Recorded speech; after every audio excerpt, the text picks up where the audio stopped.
बंधु संत जो है, जो हम लोग को देवी देवता को समान है। हम लोग जितना भी भक्ति कर लो, लेकिन देवी देवता हम लोग को नहीं मिलेंगे। हम लोग को कौन देवी देवता मिलेगा, इसे थोड़ा गौर करें। हम लोग जितना भी मंदिर, मस्जिद, चर्च, गुफा जाके गुहार लगा लो बंधु, लेकिन हम लोग को देवता मिलने वाला नहीं है। हम लोग को कौन देवता मिलेगा? यही संत मिलेगा हम लोग को। यही संत, वही भगवान ये संत के रूप में आया है बंधु। कहते हैं एक घड़ी यादों में पुण्याद, तुलसी संगत साउद की हरो करट अपराध। बंदो, हम लोग अगर 24 घंटा में नहीं, अगर 4 बार भक्ति कर सकते हो, नहीं 4 बार गुरु को ध्यान कर सकते हो, तो 2 बार कर लीजिए। 2 बार से भी नहीं होता है तो 1 बार सुबह में कर लीजिए। कोई कहेगा अरे बाबा, हम लोग को नहीं 4 बार हम लोग कर सकते हैं, नहीं 2 बार कर सकते हैं, नहीं 1 बार। जो 4 बार भी नहीं कर सकते हैं, नहीं 2 बार से नहीं 1 बार भी जो नहीं कर सकते हैं, तो उसे ये मानव चोला 5 भौतिक शरीर पाने से बेकार है बंधु। अगर ये मानव चोला 5 भौतिक शरीर माँ के गर्भ से ये धरा धाम पर पैदा हुआ है, तो भक्ति कबूल कर पैदा हुआ है बंधु। हे रमैया राम, हे सद्गुरु, अगर मुझे कुशल पूर्वक धारा धाम पर ला देंगे तो मैं आपको निस दिन भक्ति करूँगा बंधो। माँ के गर्भ में ही ये बात कबूल कर लेते हैं। तो सद्गुरु बाबा कहते हैं, भक्ति बिज बिन से नहीं जो जुग जाय अनंत, ऊंच नीच घर पैदा नहीं तो सभी संत की संत बंधु। हम लोग ये धारा धाम पर आए हैं भक्ति करने के लिए। ये साधु संत भी नहीं कहेगा आपको, जो आप लोग पूरे गृहस्थी आश्रम छोड़कर जोगी फकीर हो जाओ, ये साधु संत भी नहीं कहेगा बंधु। क्योंकि ये असार संसार में जितना भी 5 भौतिक मानव चोला शरीर है, सबको पेट किसान ही भरते हैं बंधु। तो इसीलिए हम लोग कहते हैं, जो राम जी माता सबरी को भी कहा है, प्रथम भक्ति साधु सत्संगा, प्रथम भक्ति साधु सत्संगा, दूसर भक्ति मम कथा प्रसंगा। क्या कहा? प्रथम भक्ति साधु सत्संगा। प्रथम भक्ति जो है, हम लोग को संत समागम में जाना चाहिए। संत साधु संत से, गुरुजनों से मिलकर रहना चाहिए और उससे ज्ञान, आध्यात्मिक ज्ञान सीखे। भौतिक ज्ञान, ये पढ़ाई लिखाई वाला ज्ञान तो हम लोग स्कूल कॉलेज में भी पालेंगे बंधो, लेकिन ये आध्यात्मिक ज्ञान, ये भीतर को जो ज्ञान छुपा है, वो एक ही मानव चोला हम लोग को जगा सकते हैं। वो है यही साधु संत। साधु संत जो है बंधो, हम लोग को अपने दरवाज़ा पर 1 साल में, अगर 6 महीना में नहीं मंगा सकते हो तो 1 साल में भी अवश्य मंगाइएगा। अगर साधु संत को पाँव के धूल हमारे दरवाज़ा पर जाते हैं, वो सदा सदा के लिए वो दरवाज़ा अमर हो जाते हैं बंधु। ये अमर का मतलब ये आप लोग मत सोचिएगा। जो ये साधु संत हमारे दरवाजा पर आ गए, अब हम लोग कभी भी नहीं आसार संसार छोड़कर जाऊंगा। इसका मतलब ये नहीं है बंधु। अमर का मतलब है हम लोग को घर में कोई कलेश, कोई विपत्ति, कोई दुर्घटना नहीं होंगे और ये घर परिवार शांत रहेंगे बंधु। घर परिवार सबसे पहले, ये घर परिवार शांत अगर आप लोग को है तो आप लोग के मंदिर, घर से बड़ा मंदिर नहीं है बंधु। हम लोग को कहते हैं घर ही में तीर्थ मनेबे मंदिरवा की करे छे।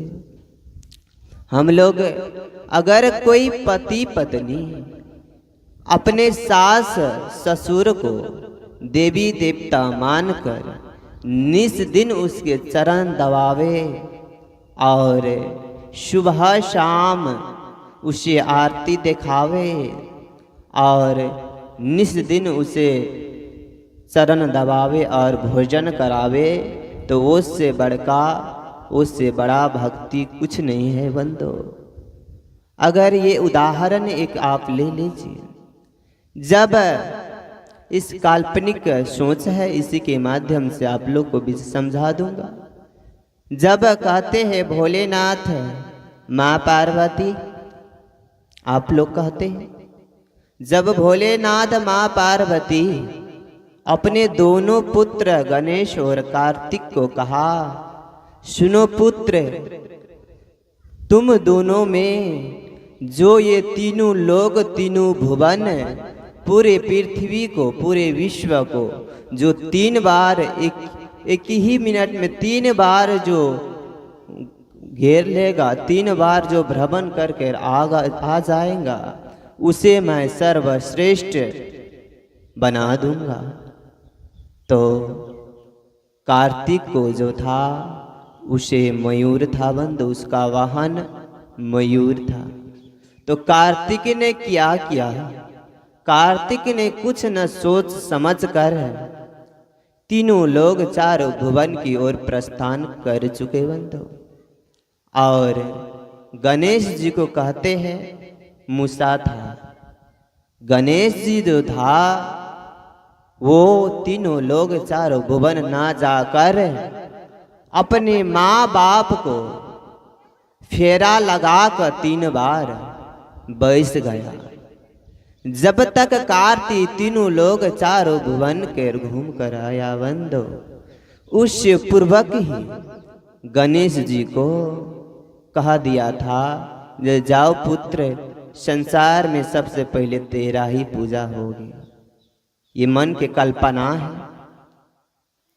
तो इसीलिए मैं कहता हूँ बंधु, हम लोग को गंगा में जाने से कुछ नहीं होगा। गंगा जाने से शरीर के मैल जो है मात्र ही छूटेगा बंधु। लेकिन ये भीतर को जो ये मैल है, भीतर में जो ये मैल लगा हुआ है, उसे धोने के लिए नहीं गंगा के पानी चाहिए, नहीं हम लोग को शैम्पू सरफ साबुन चाहिए, नहीं अच्छा निर्मल पानी चाहिए। उसे धोने के लिए एकमात्र गुरुजनों को शब्द से वो धो जाएगा बंधु। कहते शब्द मारे तो गिर परे, शब्द ही छोड़े राग, जिन जिन शब्द विवेकिया वा को सपरे शब काम बंधु। मैं रास्ते में आ रहा था, आज ही एक दुकान में गया तो एक सेठ जी ने बोला, बाबा आप कौन पंथ में हो? मैंने कहा आपको क्या लगते हैं मैं कौन पंथ में हूँ? तो बाबू उसने कहा, बाबा आप लगते हो कबीर पंथ हो। हम कहिए जी हाँ। तो उसने कहा अगर आप कबीर पंथ में है तो ये बात मुझे बतला दीजिए, पहले कबीर साहब को खानी फिर असलानी, तो कबीर साहब को उल्टा बानी, पहले खानी तो असलानी। ये खानी और असलानी का मतलब क्या है बंदा? इस पर थोड़ा समय गौर करें। कबीर साहब को उल्टा बानी का भाव अर्थ यह है, कबीर साहब को जो शब्द है वो शब्द सब पारख नहीं कर सकते हैं बंधु। जो पारख कर लेते हैं उसके भीतर में जो ज्ञान छुपा रहता है वो जग जाते हैं बंधु। उसका ही मतलब है उल्टा वाणी। तो खानी तो असलानी। खानी का मतलब है बंधु, अगर कोई भोज भतेर में कोई साधु संत को भोजन हो रहा है तो उसमें एक भोजन कराने वाले मेन प्रवक्ता होते हैं, मेन भोजन वाला होते हैं। वो पहले देखते हैं कितना भोजन बना हुआ है, कितना खियाने से सबको पुग जाएगा और कितना नहीं खियाने से सबको पेट भूखा रहेगा। वो सोच समझकर भोजन पारस करते हैं बंधु। उसका ही मतलब है खानी तो असलानी। असलानी कहते हैं जितना भी ये देख लो आप लोग, विज्ञान जो है ये जितना भी विज्ञान हो, वैज्ञानिक लोग, कितने वैज्ञानिक लोग तो जिंदगी भर ही नहीं नहाया हुआ था। कितने वैज्ञानिक तो साल में एक बार नहाते थे, कितने वैज्ञानिक तो 2 साल में एक बार नहाते थे। क्यों? क्योंकि उसे काम से फुर्सत ही नहीं होता था। तो इसीलिए सदगुरु बाबा कहते हैं हम लोग अगर स्नान ध्यान नहीं कर सकते हो, स्नान नहीं कर सकते हो, नहीं नहा सकते हो, तो हाथ पैर अच्छा से धोकर थोड़ा समय आप जो कबीर बाबा को पूछिए या जिसे पूछिए उसकी सुमरन कर लीजिए थोड़ा समय। सुमरन इसीलिए तो सदगुरु बाबा ने कहा है मानव चोला बड़ी भाग से पाया है बंदो। बड़ी भाग मानुष तन पावा सुर नर मुनि ग्रंथ ही गावा। मानव चोला जो है बंदो ये 84 योनि के बाद ही ये मानव चोला पा सकते हैं बंदो।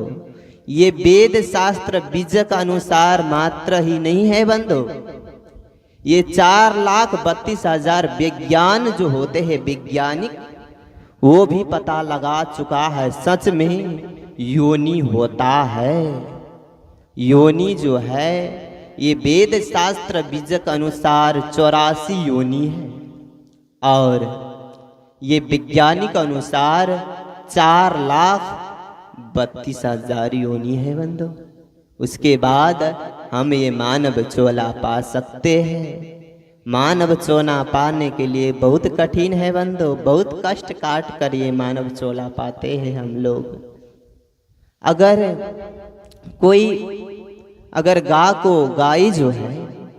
गाय जो है वो एक ही धर्म पर टिका होता है। गाय कर अगर हम लोग एक बगल घास रख दे, एक बगल माछ मदिरा रख दे, वो गाय को आप 7 दिन 7 रात भूखे रख दो बंधो, लेकिन वो गाय जो है वो शराब मछली नहीं खाएगा।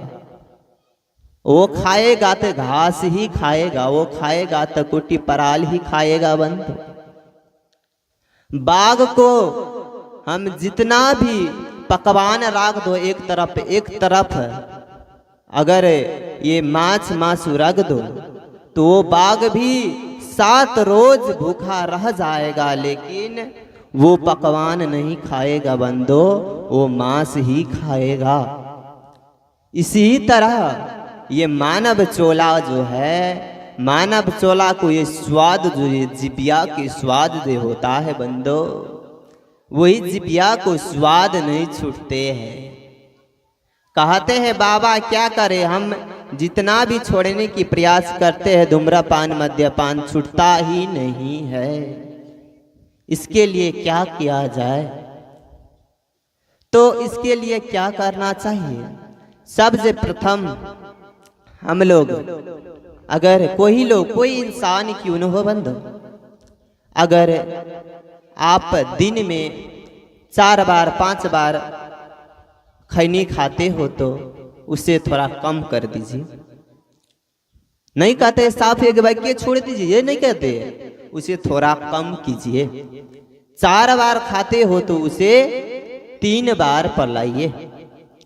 3 बार लाने के बाद उसे होते होते होते 10 दिन 15 दिन 3 बार खाइए। उसके बाद होते होते आप थोड़ा और कम कर दीजिए, 2 बार खाइए। 2 बार आपको जब मन करे तब 2 बार, दिन में 24 घंटा में 2 बार ही खाइए। उसके बाद फिर 15 दिन खाइए। उसके बाद फिर होते होते आप दिन में 1 बार कर दो। 1 बार अगर कर दिए तो ये अवश्य है आपको वहां से ध्यान छूटने लगेगा। वो धूम्रपान मद्यपान लागू पदार्थ के सेवन से नाता छूट जाएगा और साधु संत से नाता जुट जाएगा। बोलिए प्रेम से सद्गुरुदेव की जय। तो इसी तरह हम लोग को छोड़ना चाहिए बंधु। एक व्यक्ति नहीं कहते हैं एक ही बार में सब छोड़ देना, धीरे धीरे करके छोड़ो, कम कम करके छोड़ो, होते होते कम होगा, उसके बाद छूट जाएगा। उससे भी नहीं होते हैं तो ये मानव चोड़ा 5 भौतिक शरीर को छोड़ देना ही बेकार है बंधु। ये मानव चोला पाकर कमती में तो ये मानव चोला जो छोड़ दो, जो ये मानव चोला में दुर्गंध नहीं पसेगा बंधु। मानव चोला जो है बंधु, इसका भीतर भी है दुर्गंध। कोई कहते हैं बाहर मात्र मैल लगते हैं, लेकिन नहीं, ये मानव चोला के भीतर भी है दुर्गंध, स्वाद। स्वाद, यही स्वाद के कारण, यही जिभिया के कारण हम लोग को, आप लोग को नहीं छूटते हैं धूम्रपान मद्यपान। कहते हैं एक श्रावी था। एक श्रावी ने मुझसे पूछा, अरे साधु, अरे हो बाबा सुनो। मैंने कहा क्या हुआ? उसने कहा जी आप इतना भक्ति क्यों करते हो? एक न एक दिन मुझे भी आसार संसार छोड़कर जाना है और तुझे भी आसार संसार छोड़कर जाना है। मुझे भी एक न एक दिन बांस के कहार बनाकर शमशान घाट ले जाएगा, तुझे भी ले जाएगा। तो मैंने कहा हाँ ये बिल्कुल सत्य है। तो उसने कहा मुझे भी गाड़ देंगे या समाधि कर देंगे या जला देंगे, तुझे भी वही करेगा। तो मैंने कहा हाँ ये भी सच है। तो उसने कहा इसमें अंतर क्या है? तो मैंने कहा सुनो, अंतर इसमें इतना ही है, जो तूने ये आसार संसार छोड़कर जाते हो तो तुम्हारा बाल बच्चा जो है वो भी तुम्हारे ही तरह करेंगे। जैसा तुम ये शराब पीते पीते आसार संसार छोड़कर चले जाएंगे, वैसे भी तुम्हारा बाल बच्चा भी वही करेगा। कहेगा हमारा बाबा शराब पीता था, वो भी चले गए, मुझे भी एक न एक दिन जाना है। कहते आया है सो जाएगा राजा रंग फकीर, एक सिंहासन चढ़ चले, एक बंधा जम के जंजीर। आया है सो जाएगा, मुझे भी जाना ही होगा। हमारा पिताजी ने शराब पीते पीते सार संसार छोड़कर चले गए, मैं भी चला जाऊंगा। तो ये शराबी का मतलब है जब पर आपने आप आसार संसार छोड़कर चले जाएंगे बंधो, तब भी आपको ये संस्कार जो है, आपको बाल बच्चा, आपको परिवार पर पड़ेंगे बंधो। तो हम लोग नहीं कहते हैं कि आप लोग घर घर पूरे घर साधु संत हो जाओ, कंठी माला ले लो, गुरु से दीक्षा ले लो, ये आपका मर्जी है बंधो। जैसे गाय को, अगर गाय बछड़ा जो होते हैं बहुत भागते हैं, हम खोल कर हम लोग चराने जाते हैं, बहुत भागते हैं, तो उसे क्या कहते हैं? उसे ढोकन बांध देते हैं, उसे बांस बांध देते हैं, जो वो बहुत नहीं भाग सकेंगे। उसी तरह ये आप लोग कहते हैं कि ये ढोकन, ये माला, कंठी माला जो है, ये एक बांस के ढोकन ही है बंधो, ये बांस के ढोकन नहीं है बंधो। ये जो है ये एक टिकट है, ऐसा टिकट ये है जो जैसे हम लोग विदेश जाते हैं या रेलवे पर या कोई पर अगर सफ़र करते हैं तो उसके लिए टिकट कटाना पड़ता है, उसी तरह ये कंठी माला जो है बंधो ये एक टिकट है। जब तक आप टिकट नहीं कटाएंगे तब तक आसार संसार छोड़कर चले जाएंगे। जैसे हम लोग रेल में जाते हैं तो रेल में चढ़ जाते हैं बिना टिकट को, लेकिन टीटी जो है वो आ जाते हैं तो हम लोग को वहां से उतार कर नीचे कर देते हैं। उसी तरह बंधो हम लोग ये कंठी माला, ये हम लोग कंठी माला नहीं लिए हैं तब भी आसार संसार छोड़कर जाएंगे, लेकिन बिना लाइसेंस के बिना टिकट के हम लोग को देखिएगा क्या होता है। तो इसी के साथ मैं कहता हूँ आप लोग समझ लिए, मानव चोला जो है पांच भौतिक शरीर ये सबसे श्रेष्ठ और सबसे उत्तम है बंधो। आप भक्ति करिए, इसीलिए सदगुरु बाबा कहे भक्ति बीजे बिन से नहीं, जो जुग जाय आनंद ऊंच नीच घर पैदा नहीं, तो सभी संत की संत। आप लोग भक्ति करते रहिए, भक्ति को बीज जो है कभी असफल नहीं जाएगा, एक न एक दिन सफल होगा ही। तो इसी के साथ मैं अपने वाणी को विराम देता हूँ। बोलिए प्रेम से सदगुरुदेव की जय।